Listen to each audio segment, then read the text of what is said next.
Voilà, la deuxième partie de l'analyse de nos arbres généalogiques.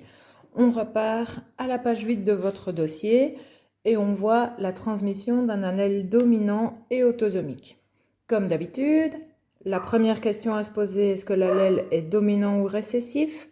Deuxième question, est-ce que le gène est autosomique sur un autosome ou est-ce qu'il est lié à X, donc porté par ce chromosome X?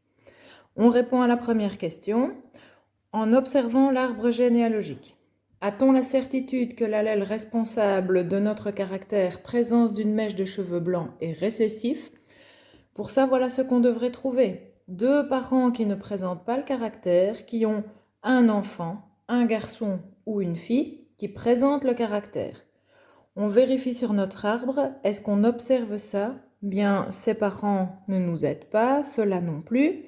Les seuls parents qui pourraient nous aider sont les parents de la 4e génération 7 et 8, mais dans leurs enfants, aucun ne présente le caractère.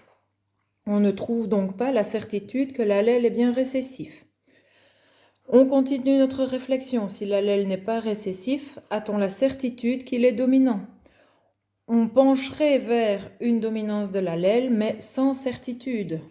Pourquoi? Parce qu'on n'a pas trouvé la preuve que on n'est ni dans le cas d'un allèle récessif, ni dans le cas d'un allèle dominant. Je m'explique. Dans cette dernière famille, si on avait un 4e enfant qui venait naître, une dernière naissance dans la famille, peut-être, c'est pour ça que je laisse le point d'interrogation, peut-être que cette dernière naissance nous indiquerait que le caractère est récessif. Jusqu'à maintenant, cette naissance n'a pas eu lieu, ce petit enfant ne viendra peut-être jamais à naître, et donc on n'aura jamais cette information pour ce qui est de l'arbre généalogique étudié. Et donc on continuera notre exercice en considérant le caractère comme étant probablement dominant. On laisse le probablement parce qu'on n'a aucune certitude qu'il le soit tout à fait. Uniquement quand on observe l'arbre généalogique, d'autres techniques permettraient de répondre à cette question. On en discutera plus tard dans le cours. Que dois-je observer sur l'arbre généalogique pour conclure que le caractère est bien probablement dominant? Tout, sauf la certitude qu'il soit récessif. On sait qu'il est récessif si un enfant a bien ses deux parents qui ne présentent pas le caractère. On cherche n'importe quoi d'autre que cette situation récessive. Un enfant a un parent, papa ou maman, ou a ses deux parents qui présentent le caractère. On justifie en français comme ceci. Chaque enfant qui présente le caractère a au moins un parent qui le présente également. Au moins un parent, parce que au moins un, c'est soit un parent, soit les deux, d'accord? Donc, soit un parent, soit les deux. Je cherche cette configuration-là sur mon arbre. Et il faut que chaque enfant présentant le caractère ait bien au moins un de ses parents qui le présente aussi. Parce que si cela ne concerne pas chaque enfant sur notre arbre, mais qu'on en trouve un pour lequel on n'a pas au moins un parent qui présente le caractère également, c'est que le caractère était donc récessif. On vérifie sur ce qu'on a comme exemple. Cet enfant-là a bien un parent qui présente, cet enfant-ci aussi, celui-là également, ceux-là également, et ici aussi. Donc on a bien vérifié, ça marche bien pour chacun des enfants. On n'en a pas loupé un qui nous indiquerait que le caractère est en réalité récessif. Deuxième question qu'on se pose, si je considère le caractère comme étant dominant, je viens d'expliquer pourquoi, je dois choisir, je n'en suis pas sûre, mais je le considère dominant, donc je lui mets un C majuscule et donc un petit a minuscule pour son absence. Dans ce cas, le caractère peut-il être porté par le chromosome X? On vérifie sur notre arbre et je recherche, comme dans le cas d'un caractère récessif, un papa de phénotype dominant. Attention, maintenant c'est le caractère qui domine. Donc un papa dont le carré est laissé noir, qui a une fille qui ne lui ressemble pas, c'est-à-dire une fille qui ne présente pas le caractère. Un papa qui présente une fille qui ne présente pas. Dans ce cas-là, si la fille ne présente pas le caractère, et je me pose dans la petite erreur qui me permettra d'avancer, où je me dis, tiens, et si c'était porté par X, ce caractère dominant? Si la fille ne présente pas le caractère, sur chacun des X, je dois mettre un petit A. De qui cette fille a-t-elle reçu ses chromosomes X? Un de maman, pour l'instant maman ne nous intéresse pas directement, l'autre de papa. Et donc, papa a bien sur son X la petite allèle minuscule A qui est liée à l'absence du caractère étudié. Dans ce cas-là, si papa a un A sur son X, son symbole n'aurait pas dû être colorié parce qu'il n'aurait pas dû présenter le caractère. On vient donc comme ceci de montrer que non, il est impossible que le caractère soit porté par X. On en conclut donc qu'il est bien autosomique. Comment être certain qu'un allèle dominant? Première question est résolue, on s'est positionné dans ce cas de figure. Si cet allèle dominant, comment être sûr qu'il est bien autosomique? Voilà ce qu'on doit observer sur l'arbre généalogique. Un papa qui présente, qui a une fille qui ne présente pas. Et on justifie en français. La fille dont vous me précisez le numéro, génération, individu, ne présente pas le caractère alors que son père le présente. On a ici la réponse à l'analyse de notre arbre. Pour donner le phénotype, présentant ou non le caractère, présentant ou non une mèche de cheveux blancs dans ce cas-ci, et le génotype. On vient de dire que l'allèle qui présente le caractère est dominant, son absence est récessive, et que le gène est porté par un autosome. Dans ce cas-là, on n'a pas besoin de préciser X ou Y, les gonosomes pour chacun des sexes. On a donc ici les génotypes possibles pour les individus qui sont pointés. Dans notre synthèse, on se pose les questions une par une. Est-ce qu'on a la certitude que le caractère est récessif? Dans ce qu'on vient d'étudier comme exemple, non. On part donc sur le fait que notre caractère doit être considéré comme un caractère dominant. Un enfant a au moins un de ses parents qui présente le caractère également. Deux cas de figure pour un caractère qui est dominant. Soit il est autosomique, un papa qui présente à une fille qui ne présente pas. D'accord ? Si on compare les caractères autosomiques pour le récessif et le dominant, vous pouvez retenir et construire votre synthèse d'une manière tout à fait similaire. On cherche à chaque fois un papa de phénotype dominant. Attention, ici c'est l'absence qui domine, ici c'est le caractère qui domine. Mais le papa présentera toujours un caractère de phénotype dominant. Et ce papa dominant a une fille qui ne lui ressemble pas, qui présente l'autre phénotype. La maman, dans ces deux interprétations, ne nous donne aucune information, n'a pas d'importance quant à notre conclusion. On continue maintenant. Un caractère est dominant, on n'a pas la certitude directe qu'il soit autosomique, allons voir s'il peut être lié à X. Comme dans le cas précédent, en fonction de l'affination de nos analyses qui vont être de plus en plus affinées, je vais dire ça comme ça, on pourra éventuellement faire un petit retour en arrière pour vérifier si on n'a pas une autre manière de voir s'il est bien autosomique. On continue donc, on est à la page 10. Le rachitisme génétique.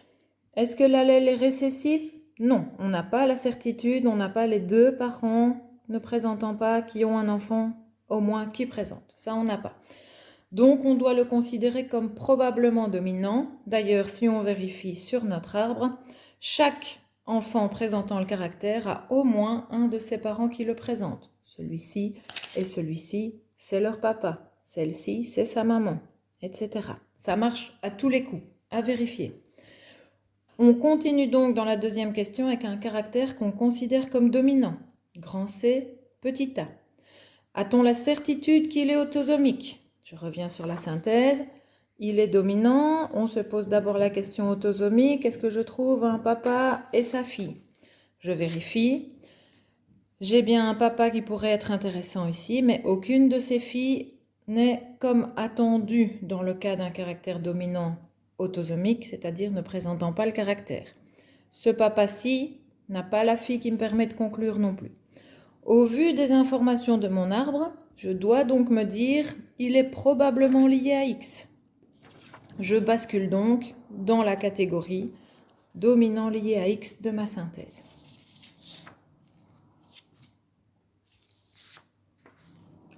Dans ce cas, je peux aller plus loin pour vérifier s'il est encore plus probablement lié à X ou si je peux faire ce retour en arrière vers la catégorie autosomique.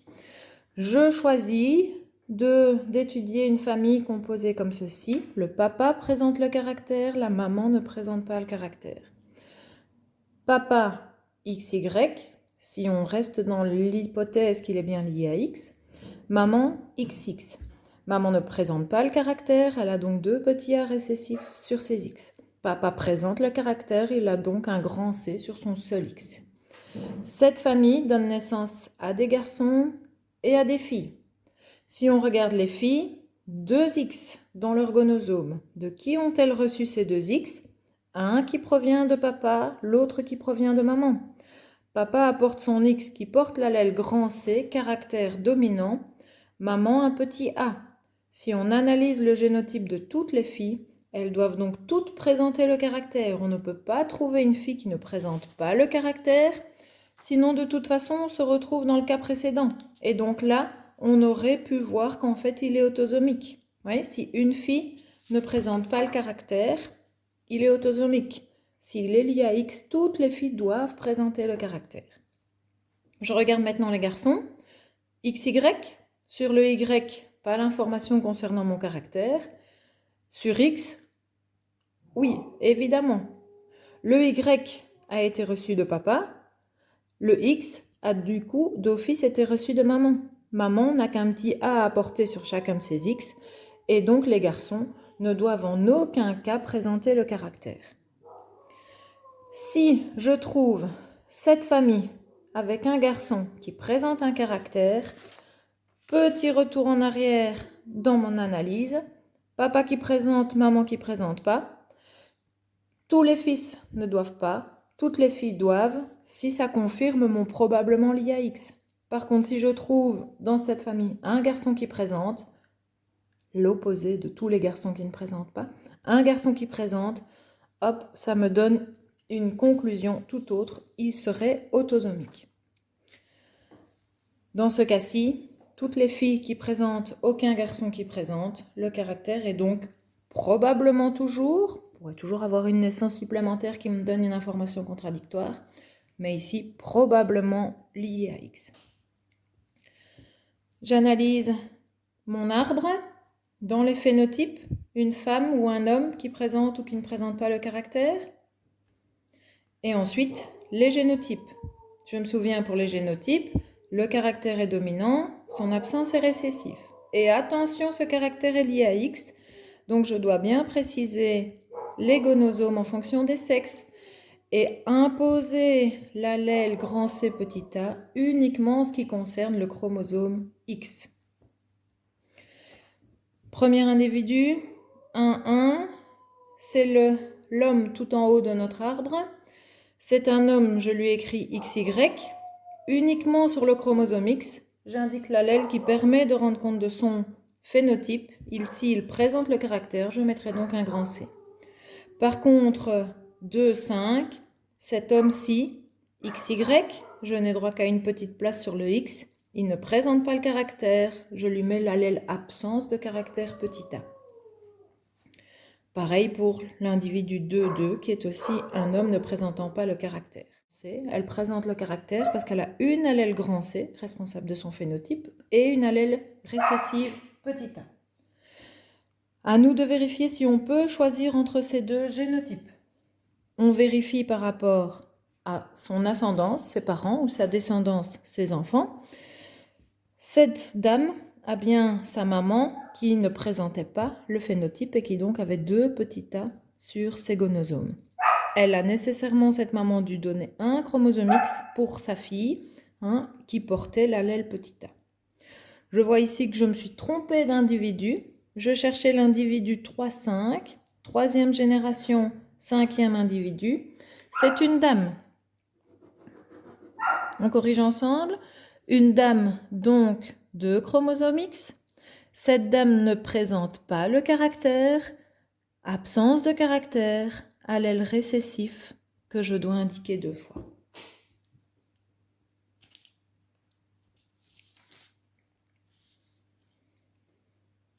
Dernier cas de figure, un cas un peu plus particulier, transmission d'un allèle qui est également lié au sexe, mais cette fois-ci, parce qu'il est placé sur le chromosome Y.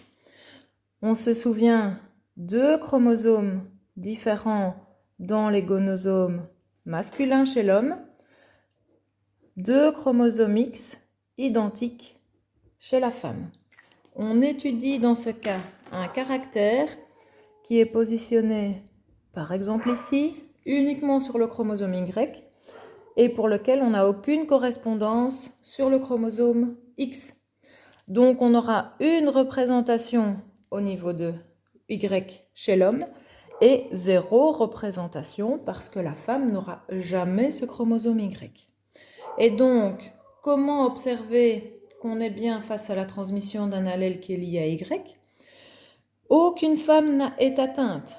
2 chromosomes X chez la femme, donc jamais le Y, donc jamais la possibilité d'apporter ce caractère particulier lié à Y. Par contre, si un homme est atteint, oui, son chromosome Y porte donc l'allèle C, présence du caractère.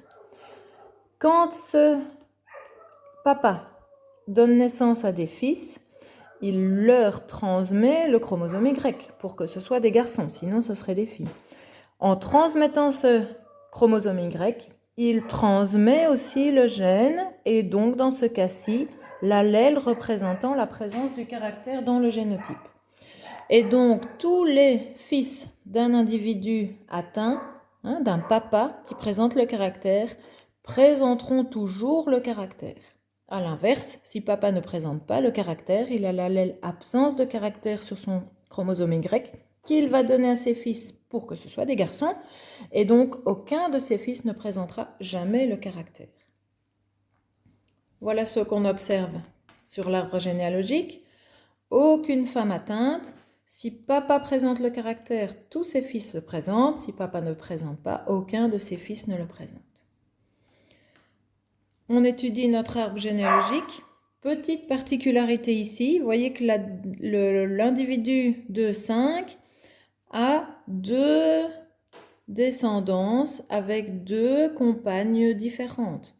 D'abord, on a eu un premier couple formé entre l'individu 4 et 5 qui a donné naissance à 3 enfants, 8, 9, 10 de la 3e génération.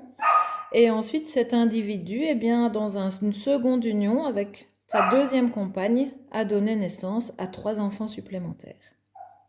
Quand papa présente le caractère, tous ses fils présentent le caractère. Quand papa présente, tous ses fils présentent le caractère et ça ne dépend pas de maman vu que c'est lié à Y. Par contre, si papa ne présente pas, ses fils ne doivent pas présenter non plus. Dans les génotypes pour les individus, si c'est une dame, on indique simplement que c'est une dame en indiquant 2 fois le chromosome X, mais on ne doit pas mettre ni un C ni un A, vu que le chromosome concerné est Y. Quand c'est un homme XY, un homme qui présente le caractère, on mettra un C sur son Y. Un homme qui ne présente pas le caractère, pour lequel le caractère est absent, on mettra donc un A. Majuscule ou minuscule, ici tout reste en minuscule, on n'a pas réellement de dominance parce qu'on n'a jamais qu'une représentation sur le seul chromosome Y possible chez l'homme. Voilà, j'espère que vous avez très bien compris. Si vous avez des questions, on en parlera quand on se verra au cours la prochaine fois.